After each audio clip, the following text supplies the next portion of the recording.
I'm on a mission to boost my trophy completion from the low 50s all the way to 75%. And if you've ever owned a PlayStation, you'd know that each console generation has its own lovable mascot. For the first console, it was obviously Parappa the Rapper. I gotta believe!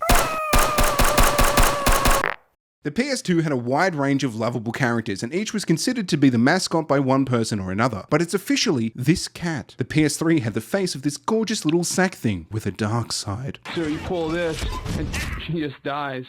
With the PS4, they introduced Knack. But Sony finally hit the nail on the head once more when they introduced the lovable tech demo robot, Astro. Astro first appeared in the Playroom VR, a game made of mini-games to demo the PSVR when it first came out. Sony also slapped a free game onto everyone's PS5 titled Astro's Playroom, which was used as a love letter to the history of PlayStation as well as a tech demo for the PS5 controller's brand new features. The little robot finally has a new, full standalone game that's just released. Yes, I got this done on time, it's not November. And unlike his first full standalone title, you don't need any gimmicky hardware in order to enjoy it, which is great considering the gimmicky hardware for the PS5 costs more than the console itself. So let's travel back to a time where the gimmick was a little bit more reasonably priced and play Astro's first adventure, Astro Bot Rescue Mission. I started Astro Bot Rescue Mission in 2020 and earned 8 of the 37 trophies. Oh my god! These were for finishing the first level, the first 2 worlds, getting shocked while splashing water, getting Astro stuck to my face whilst underwater, scoring a goal on the beach, getting my first toy on Astro's ship, and hitting Astro with the controller in the menu. I am so sorry. But wait! Before you can play Astro Bot Rescue Mission, there's a few things that you need to have. Number 1, a PlayStation 4 or 5. If you have a PS5, you'll need this little dongle adapter. Number 2, a PlayStation VR headset. If you can afford the PS VR 2, it won't work. Thank you. Number 3, an official DualShock 4 controller. The game uses the light bar to track your controller movements. If you've covered this bar with tape because you can't deal with how unbearably bright it can be, you. If you spend $250 on this third-party controller that doesn't actually have a light bar on it, it won't work. You. Additionally, make sure the controller is fully charged because trying to play the game with it plugged in was, undesirable. Number 4, a spinny chair. This game benefits greatly from having the ability to easily turn around and look at the world. You could also just stand up, but I don't want to. Diving back into the game, I was completely blown away by how amazing everything looks and just how smooth it plays. The way the physics work in tandem with the tracking of the controller and even you, the player, are just astonishing. A headshot it.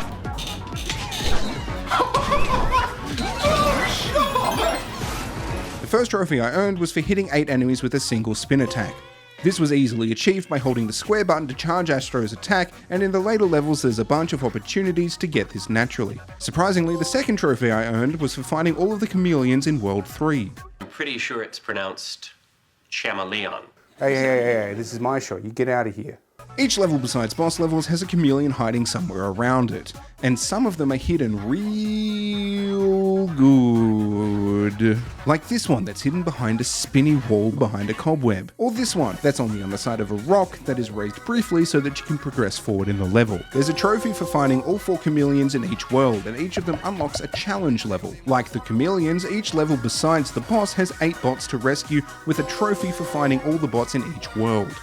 Some of the hardest bots to find were in the earlier levels. With the levels gradually getting longer, the starting ones had all the bots fairly close together and in some really well hidden places. There's only a few that were on some kind of timed event that were a bit tricky to see amongst all the chaos, but by far the most difficult one to find was behind this shadow puzzle. It's worth noting that both bots and chameleons will save if you get them and die before hitting the next checkpoint, which is great for the ones hidden off to the side of some tricky platforming sections. There's also a trophy for defeating each boss, with each one testing your skills with a particular gadget. As you play, you'll be collecting lots of coins from boxes, finding secrets, and defeating enemies. These can be spent in the claw machine. Oh my god, Astro's the claw. That's so cute. This is where you unlock pieces of the world that you can use to theme your ship, and later on there are 3 trophies tied to it. One for unlocking half of the collectibles, all of them, and a special one. It's very addicting and I could play it all day, or I would if I had money. Games are meant to be an escape from reality. But on the bright side, the coins aren't a limited pickup. They reset whenever you load back into a level, and I had more than enough to get all of the prizes by the end of my second playthrough. I don't think I've ever experienced joy like this in a video game before. This game is a true masterpiece. Until you get to the challenges. Challenges typically fall into one of three categories: race to the finish and beat the best time, score attack, and no death runs. Each challenge adds a silver and gold bot to your crew when you beat the best score. There's a trophy for getting both bots in your first challenge, 10 challenges, 20 challenges, and all of the challenges. To be fair, I'd say that most of them were fine. But when they get difficult, they become downright painful, so I've sorted the worst ones into this numbered list. Follow the light. This time trial puts you in a dark environment with the torch gadget, and the path only lights up when you shine your light on it. To make it worse, traps also don't appear until you torch them, and there are multiple moving platforms.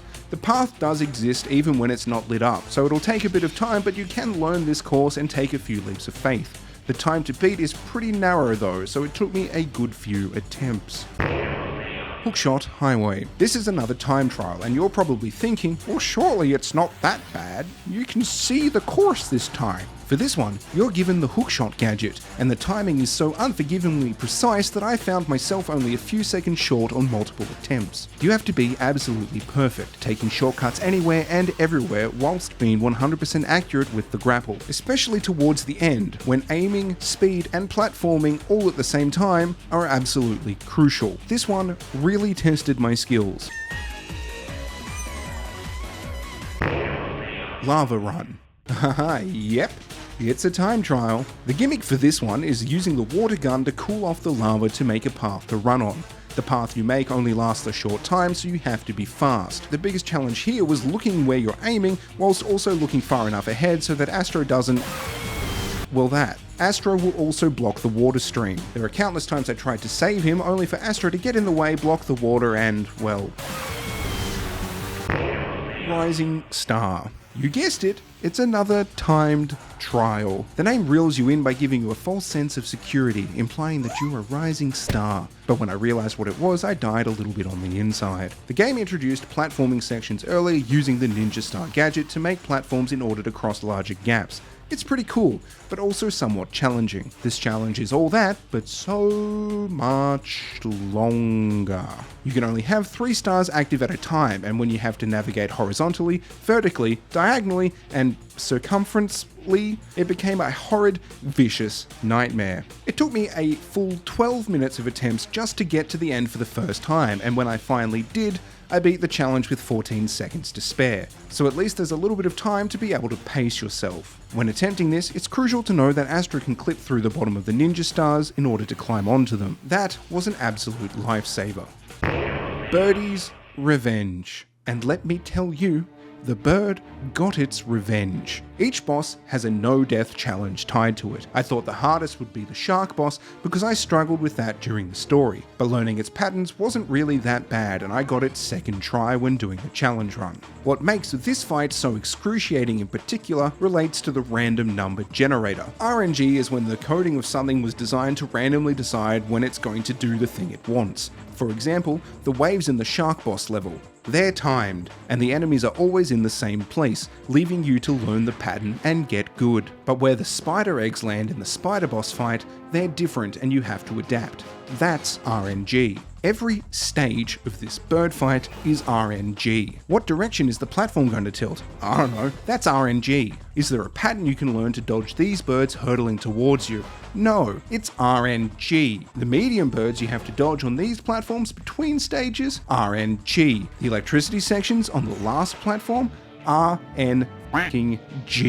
There is so much to look at and focus on in this last stage. You can get enough combined bad luck that you will fail this challenge, and I definitely did on many, many occasions. I have no tips for this one. It's all luck. But hey, I stuck it out and now I have a trophy for finishing all the challenges and another trophy for rescuing all bots in all worlds, so this bird can go in random number die.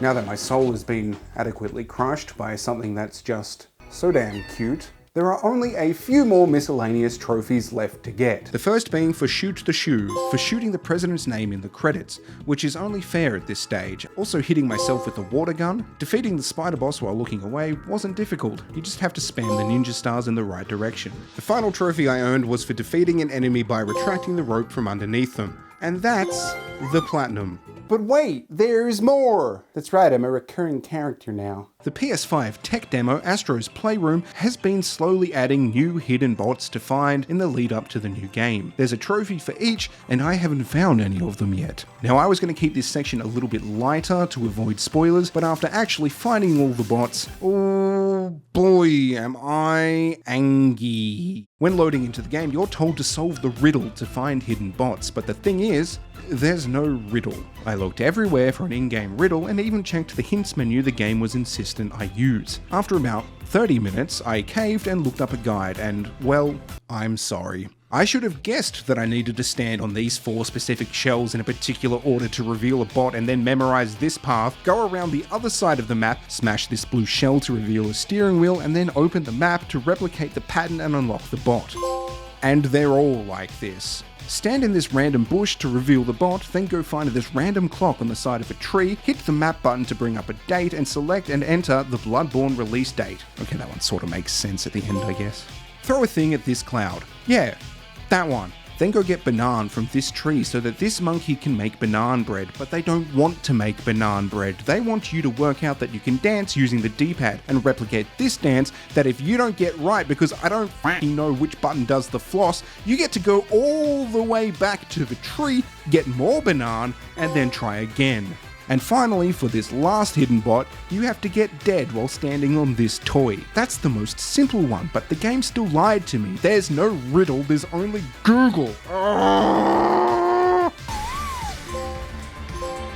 There's a bunch of great VR games out there, but honestly, if only Beat Saber and this existed, I'd still be 110% satisfied with my purchase. To be honest, I was actually completely satisfied when I bought this whole kit just to play Beat Saber, but this game is a terrific bonus. It really does put so many other VR games to complete shame. I still haven't played the new game, but I know deep down that it's going to be just as incredible as this one was. Thank you so very much for watching this video. I had one more planned for the year, but with my schedule being a little bit iffy at the moment, I think I'm just going to leave it for next year and focus down on the end of year wrap-up video. So if you have any questions for me on how I make these videos or some of the dumb things that I do, please feel free to leave them in the comments below or hop on over to my Discord and ask them there. And on that note, I'll see you later. Bye.